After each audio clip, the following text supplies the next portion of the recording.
Voltamos a falar sobre a aprovação do acordo comercial entre Mercosul e União Europeia para analisar os impactos para o produtor rural brasileiro e os próximos passos. Conosco, Renan Rain dos Santos, assessor de Relações Internacionais da Federação da Agricultura do Rio Grande do Sul, que emitiu uma nota técnica avaliando esse acordo. Renan, boa noite.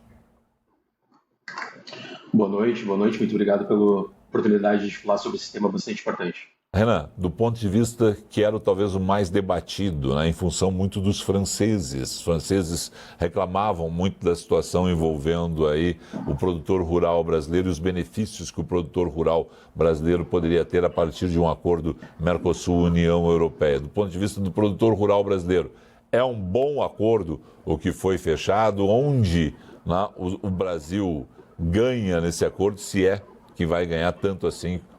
Era o medo dos franceses que não vão assinar esse acordo. Perfeito. O acordo é bom, ele não é ótimo. Ele poderia ser melhor. Ele é um acordo comercial. Nós temos vários pontos dele que torna difícil chamar ele de um acordo de livre comércio. Porque nós temos diversas barreiras e, principalmente, medidas unilaterais pelo lado dos europeus que definitivamente não vão de encontro com o espírito do livre comércio. Então é um acordo bom, ele é benéfico para o setor, mas ele poderia ser muito melhor e existem questões extra-acordo, posições unilaterais dos europeus que podem comprometer ele de uma maneira bastante séria. Por exemplo? Por exemplo, a questão das salvaguardas que eles estão colocando de maneira unilateral através do Parlamento Europeu. A intenção deles de legislar sobre resíduos de defensivos químicos, que não é utilizado lá, mas é utilizado aqui. Por quê? Porque temos uma agricultura tropical completamente diferente da agricultura deles. Então, nós precisamos de produtos diferentes do que eles usam. Também a questão da lei antidesmatamento europeia, que não respeita a legislação nacional brasileira, não respeita a soberania da lei, das instituições brasileiras, o nosso código ambiental, etc, etc. Então, existem alguns pontos que eles vão colocando a mais em cima da mesa, mas que não é negociado, não está dentro do acordo, mas que acaba, na prática, tendo efeitos bastante graves no comércio do nosso agronegócio e que pode até mesmo inviabilizar algumas correntes de comércio do nosso ponto de vista. Se nós colocássemos o Código Ambiental brasileiro para a Europa, eles teriam sérias dificuldades, né? Nosso Código Ambiental é muito pesado. A gente consegue aqui fazer a produção, aumentar na produtividade a quantidade de alimentos a cada ano, bater recordes de safra, né? Mas eles lá teriam sérias dificuldades se eles adotassem o nosso Código Ambiental, que é pesado, né? Sem dúvida, né? Se formos olhar o histórico de preservação, nós temos praticamente o continente inteiro deles preservado aqui no nosso território brasileiro, nas suas mais diversas esferas de conservação. Então, é um discurso protecionista e nitidamente protecionista. Não há outro viés que a gente possa analisar que não seja o protecionismo europeu. Quem se beneficia no Brasil? Quais são os setores do Brasil, da agricultura, da pecuária brasileira, que vão se beneficiar rapidamente desse acordo, conquistar novos mercados na Europa? São muitos setores, muitos mesmo. Inclusive setores que são sensíveis para os europeus. Mas aí nós temos um benefício através de cotas. Não é qualquer volume que pode ser exportado, são cotas. Mas aqui entra carne bovina, carne de aves, carne suína, açúcar, etanol, até mesmo arroz, mel, milho, suco de laranja, enfim, as frutas brasileiras também se beneficiam. É uma infinidade de produtos que têm benefício, mesmo aqueles que não vão poder entrar de uma maneira sem grandes restrições de volume, acabam ganhando dentro da cota um acesso com uma condição de competitividade ampliada, mais competitivo. Mas no momento que tu extrapola a cota, bom, aí voltam as tarifas. Tá. Mas mesmo assim, os ganhos são bastante expressivos para o agronegócio brasileiro, isso não há a menor dúvida. O que nós chamamos atenção é justamente essa desigualdade no quesito de mecanismos onde a gente tem uma liberalização no papel, mas a gente normaliza que a União Europeia tenha instrumentos de contenção e isso reduz a previsibilidade para o nosso exportador do Mercosul.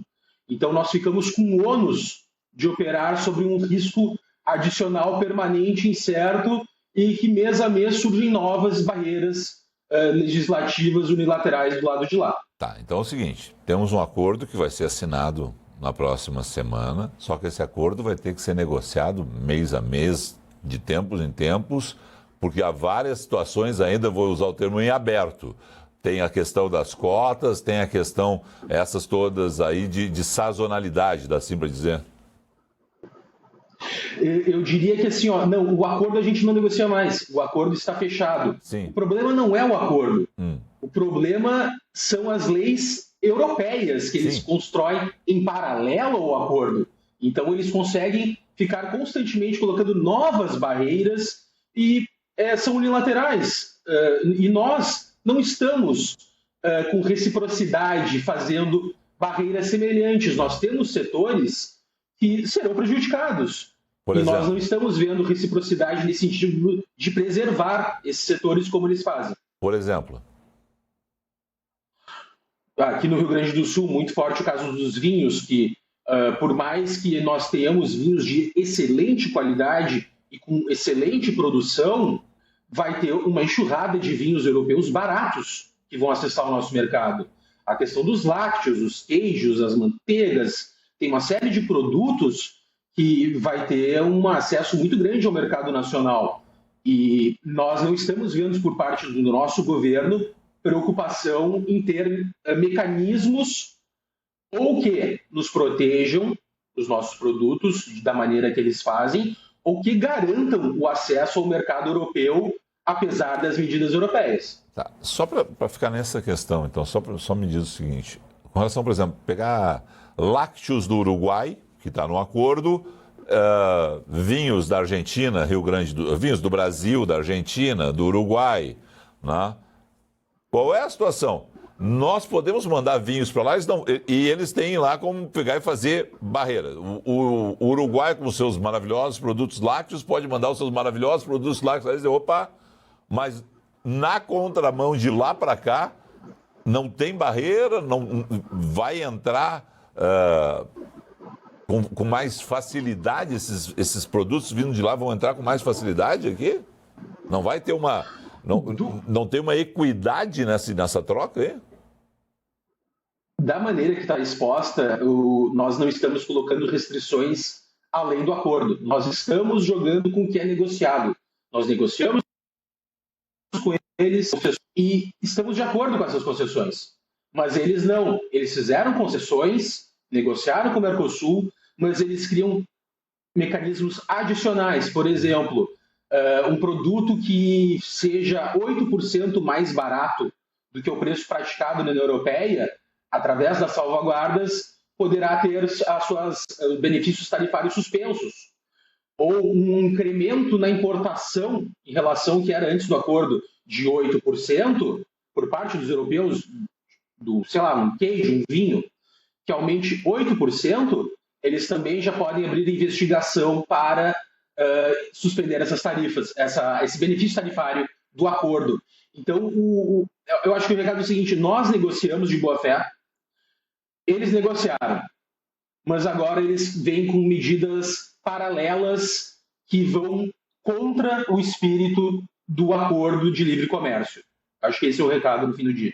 Esse é o alerta que a gente tem que fazer, então por isso que você abriu essa entrevista dizendo que é bom, mas não é ótimo esse acordo. Vamos ficar então atentos a tudo isso.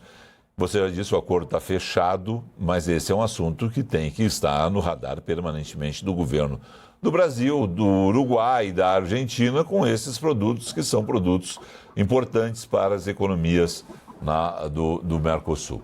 Obrigado a você, até a próxima. Obrigado, até a próxima.